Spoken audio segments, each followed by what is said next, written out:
Hi guys, and welcome back to part 2 of my updated Charles Bronson DVD and Blu-ray collection.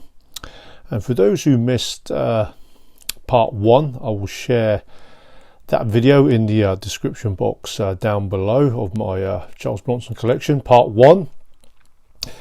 And where we left the end of part 1, Bronson had a stint in the late 1960s to early 1970s making movies in Europe where he would get leading acting roles, and then he returned to the US in the early 70s where he continued to make movies as a leading actor. And 1974 was kind of like the breakout year for Charles Bronson, and the first film he made in 1974 is this movie Mr. Majestic, which is a personal favourite of mine. Bronson plays a former Vietnam vet, Vincent Majestic, who wants to live the quiet life running his own melon farm business, and he gets hassled from the local gangsters. And it's a great movie, this one, which is a Richard Fleischer movie. Bronson, that is awesome best. Also do have a French media book of Mr. Majestic, as it is a personal favourite of mine.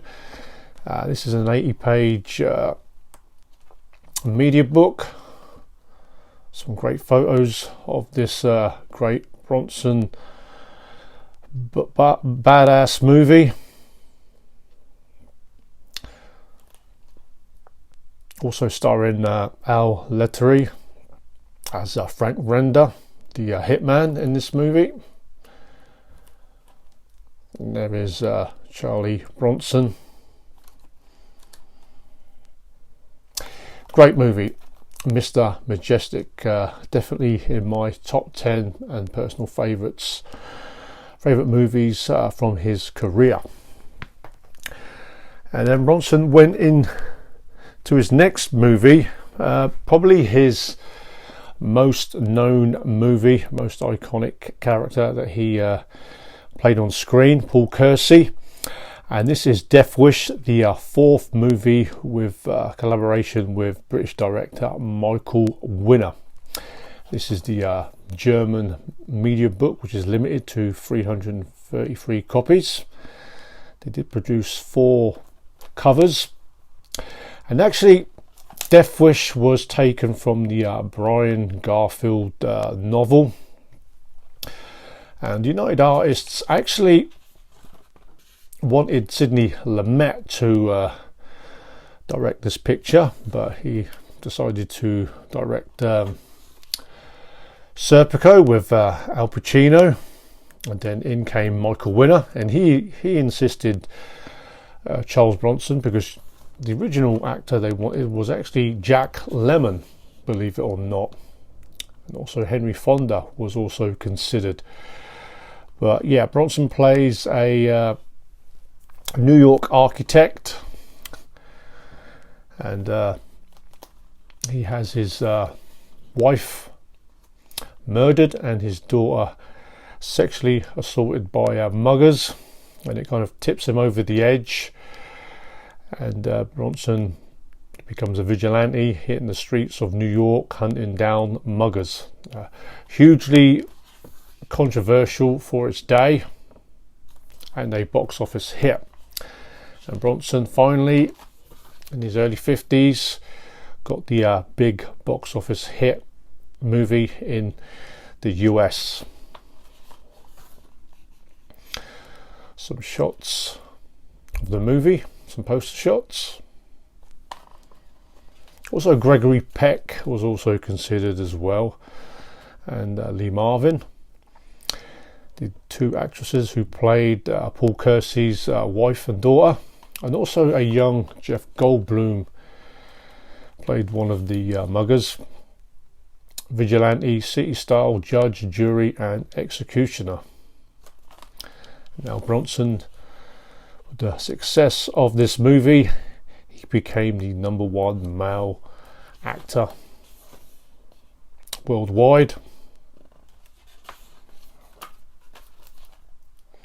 finally the big box office draw that Bronson craved for much of his career. Then Bronson was now demanding $1 million a picture, and in 1975 he made this movie Breakout, where loosely based on a true story.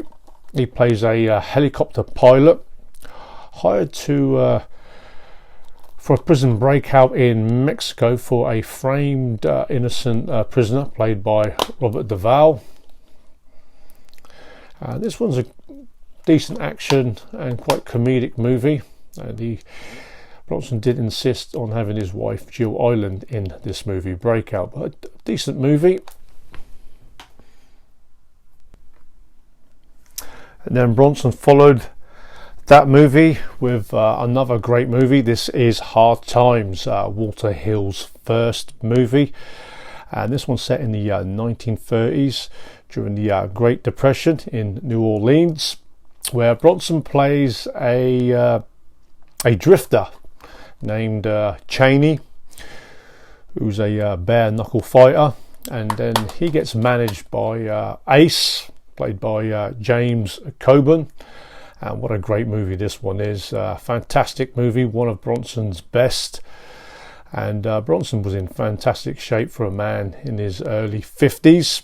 Originally, they actually wanted Jan Michael Vincent to play Cheney, a much younger actor, who Bronson played alongside him in The Mechanic. And also Warren Oates was considered to play Ace, but in came James Coburn, and a box office hit this one, earning $26.5 million, and a great movie it is. Hard Times, aka The Street Fighter.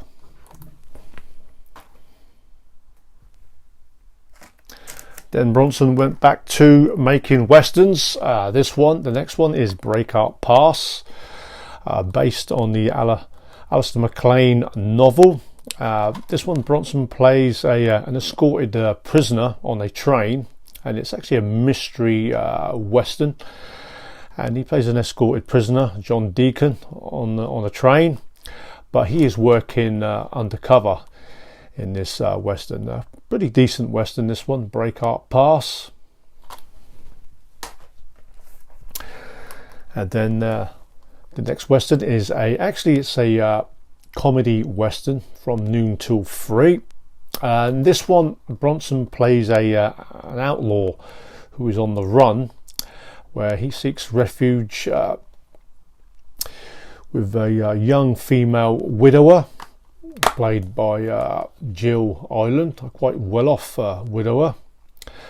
And then their relationship turns into a worldwide famous bookseller, and pretty decent performance by Jill Ireland, who for me wasn't the greatest actress in more serious roles, but this one more comedic, and it's kind of more, like I say, it's a romantic comedy western, and From Noon Till 3. The next one is a double feature DVD of two movies that's never been released on Blu-ray, and we're going in by career order. And the next movie in Bronson's career is the first movie with Lee Thompson. Lee Thompson directed 9 movies with Charles Bronson, this one being the first one, St. Ives, where Bronson plays a crime novelist who's hired to track down some valuable missing documents. It's a pretty decent one, also starring the beautiful Jacqueline Bisset. And the other movie on this double feature is the Cold War thriller Telephone, also starring Donald Pleasance and Lee Remick. Two very good Bronson movies that we badly need to get released on Blu-ray. And then the next movie in Bronson's career is actually a TV movie, Raid on Entebbe, which Bronson was only hired for 10 days work, and actually in the movie He only turns up halfway through the movie. It's based on a true event, and Bronson leaves. He kind of leads a rescue mission to release some hostages that are being held in a Ugandan airport. And it's a pretty decent TV movie, this one, Raid on Entebbe, also starring Peter Finch.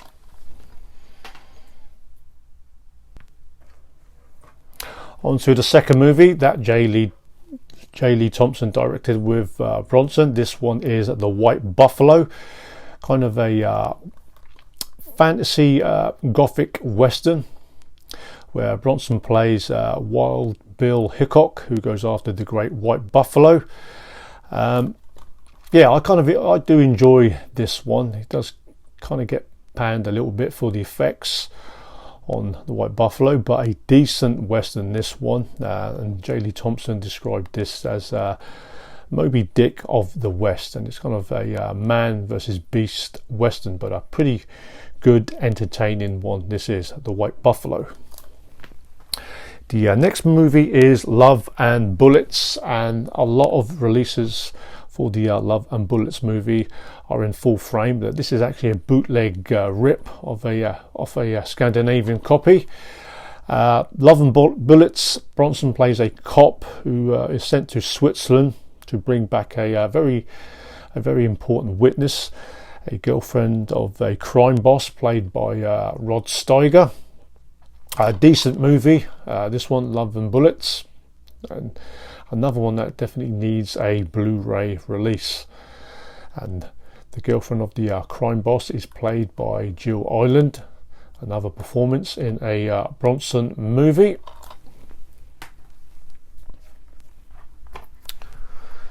The next movie is Borderline, and as far as I know, this is the German copy. Most of the copies of Borderline are in full frame, but this is a widescreen copy of Borderline, where Bronson plays a US patrolman who one of his members of his team gets killed off, and an early performance in this movie by Ed Harris.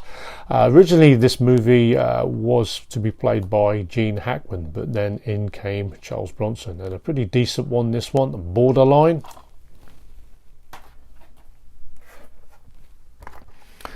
Then the next movie is actually kind of gets talked about as a kind of like a Casablanca ripoff. This is Cabo Blanco. This one set in the 1940s. Jason Robards reunites with Charles Bronson again. This one's set in the 1940s in Peru, on the coast of Peru, where there's a search of some missing loot hidden by the Nazis. It's an okay Bronson movie, but he's made far more better movies than this one, Cabo Blanco. Into the early 1980s, the next movie is Death Hunt. Great movie, this one. Lee Marvin reuniting with Charles Bronson many years later, after they made that World War II classic in the 60s, The Dirty Dozen. This is Death Hunt, set in Canada. Bronson plays a trapper named Albert Johnson, and he kills a man in self-defense, which leaves a manhunt after the capture of him, headed by Lee Marvin and also Carl Weathers. A great movie, this one, Death Hunt.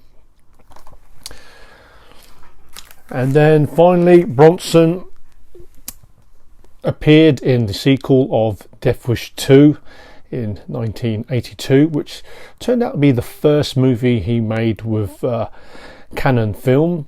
A lot of the movies that Bronson made in the 80s were Canon films. And Michael Winner came back to direct the sequel of Death Wish 2. And this one, set in Los Angeles. Paul Kersey has moved on from New York, and while living in LA, a tragedy hits Paul Kersey again when his housekeeper gets brutally raped, and Bronson's daughter gets killed for Paul Kersey to return to his vigilante ways, and he then cleans up the streets in Los Angeles.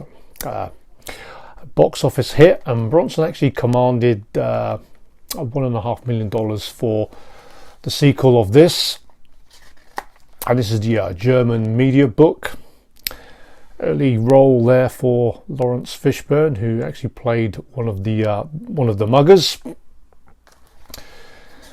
And the Brian Garfield, who wrote the Death Wish book, he wasn't too happy with the sequel of this movie because it is much more violent than the original movie.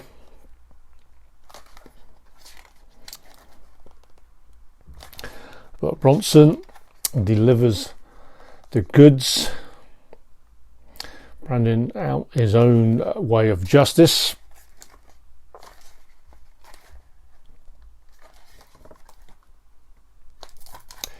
Death Wish 2, a successful sequel. And then his next picture for Canon was actually 10 to Midnight, back directing with J. Lee Thompson. And this one, Bronson plays a LA detective, Leo Kessler, and he goes after a serial killer who is killing off young women. Another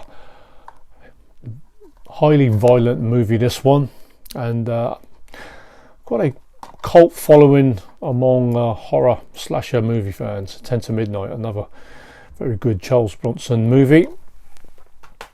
And then Bronson in another violent movie, this one, The Evil That Men Do, where Bronson plays a retired assassin who comes out of retirement when he wants to avenge the death of his former journalist buddy. And this is the UK DVD. Also have the Spanish Blu-ray of The Evil That Men Do. And Bronson goes after a doctor of torture, and another highly violent movie, this one, The Evil That Men Do, directed by J. Lee Thompson. Then Canon Films wanted another Death Wish sequel, and Bronson made Death Wish 3, and this is the umbrella release, which does feature Death Wish 2 also. And I'll show the alternative artwork to this release. There is the alternative artwork, and Bronson, he returns to the Paul Kersey role, and this time the story is Paul Kersey, he returns back to New York, where he goes to meet a old wartime buddy, and when he gets there, his buddy gets killed off, and then Kersey actually teams up with a police chief, and they strike a deal to kind of take out the local street crime. And actually Death Wish 3 was actually, a lot of it was filmed in London, in Lambeth, and yeah, kind of a little bit more different than the first two original Death Wish movies. This one kind of Paul Kersey kind of goes Rambo in this one, but another highly entertaining action movie, this one, Death Wish 3. And that actually was the last movie that Bronson made with Michael Winner, as Bronson continued making movies with J. Lee Thompson. This one, Murphy's Law, entertaining one, this one. Bronson plays Jack Murphy, a LA kind of burnt out alcoholic cop who's been framed for the murder of his ex-wife. And then when he gets once he gets taken in, he escapes, handcuffed to a kind of petty female thief, and then Bronson, he wants to track down the people who set him up. Murphy's Law, good cop thriller with some comedic moments, entertaining one, this one, Murphy's Law.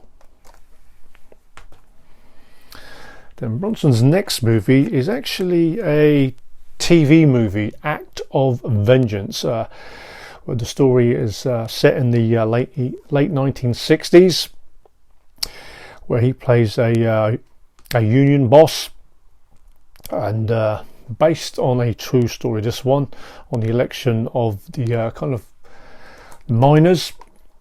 Entertaining one, this one, and you get a young Keanu Reeves in this movie, Act of Vengeance. And Bronson screened here without his famous moustache. Act of Vengeance, and a pretty decent TV movie with Bronson in the more dramatic role, playing as the union coal miners boss. Next movie is Assassination, and actually is the last movie featured with Jill Ireland before she passed away. From the same director as the movie Death Hunt, directed by Peter Hunt.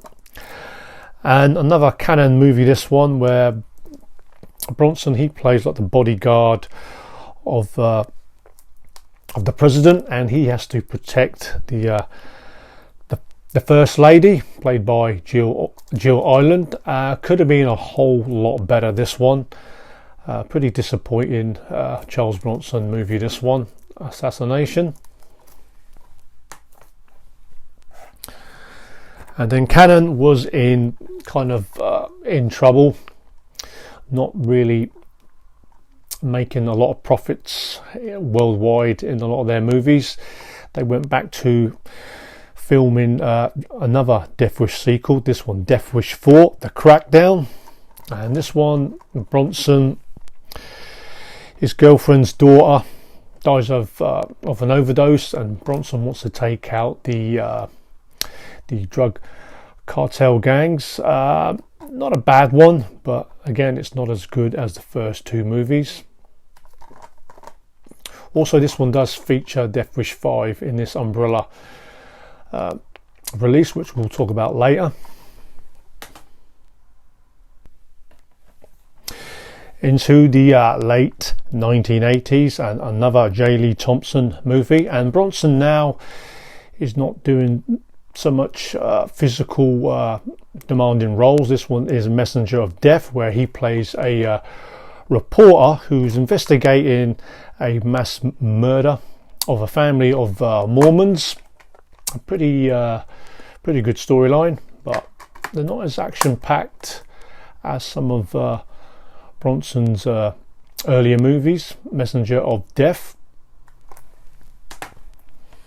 And the next movie is the last movie he made with Lee Thompson.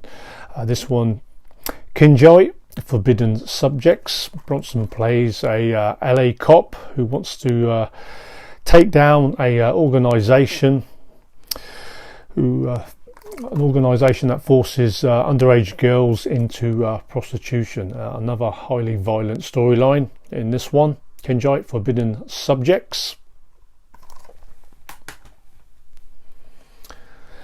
Into the early 90s, this one is The Indian Runner. Actually the first movie directed by Sean Penn. Great cast. It also stars David Morse, Viggo Mortensen and Dennis Hopper.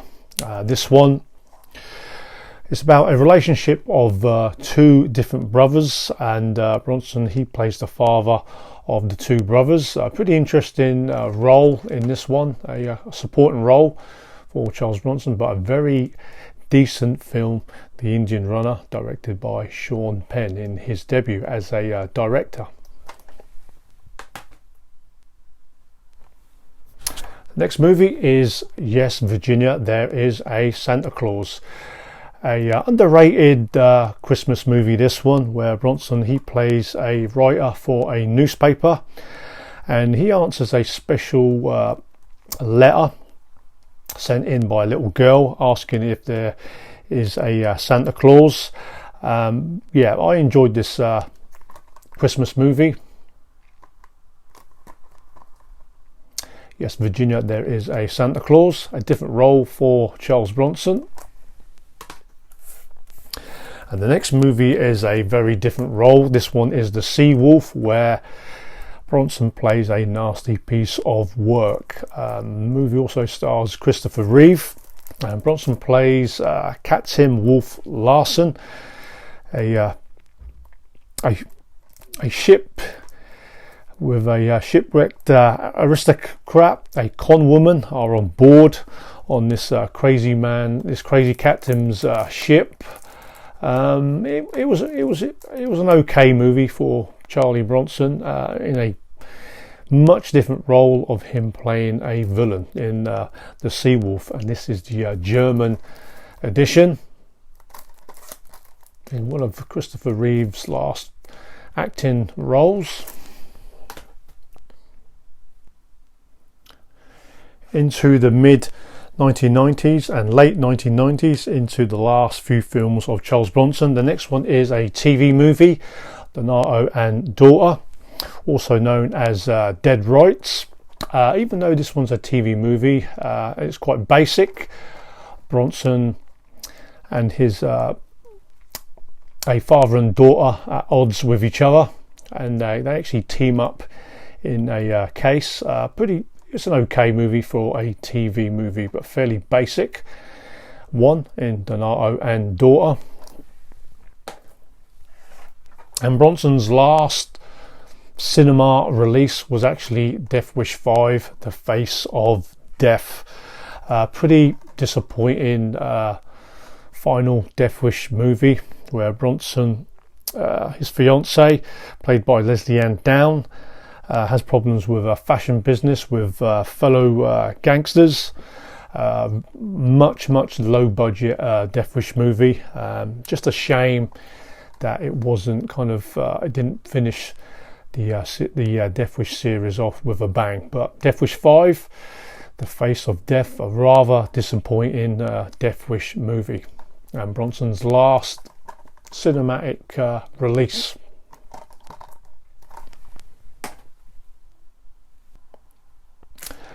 And then the last three movies that Bronson made in his career were TV movies. This one in 1995, Family of Cops.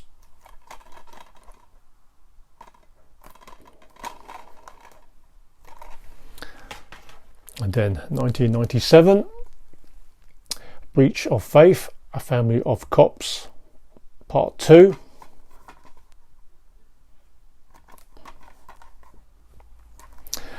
And then Bronson's last movie was Family of Cops 3. And shortly after filming this one, Bronson, he had a hip replacement surgery in 1999, and then he retired from acting.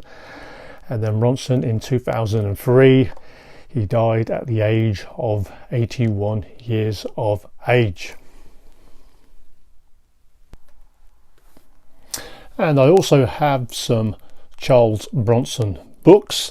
This one by Michael P. Pitts, and it's the 95 films and the 156 television appearances. Very interesting read, this one. Just show you the contents of this great book. You get a shot there of Bronson in the movie Death Hunt. Very informative book.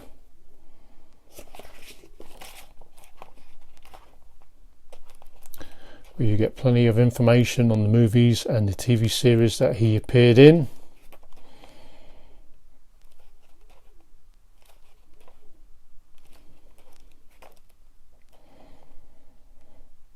The poster from noon till 3. And the back of the book. Yeah, very interesting book, this one, if one can track this one down. Also have a few more. This one by Paul Talbot, Bronson's Loose, on the making of the Death Wish movies. You can pick these books up on most Amazon sites.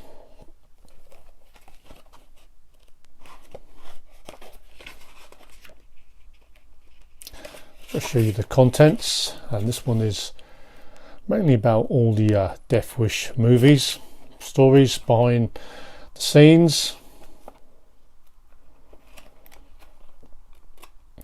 of Bronson's, probably his most famous role as Paul Kersey.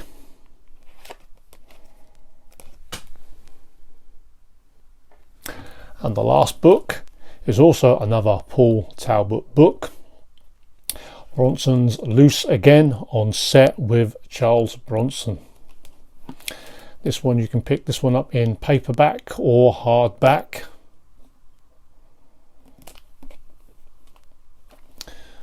Just a quick show of the contents and the chapters.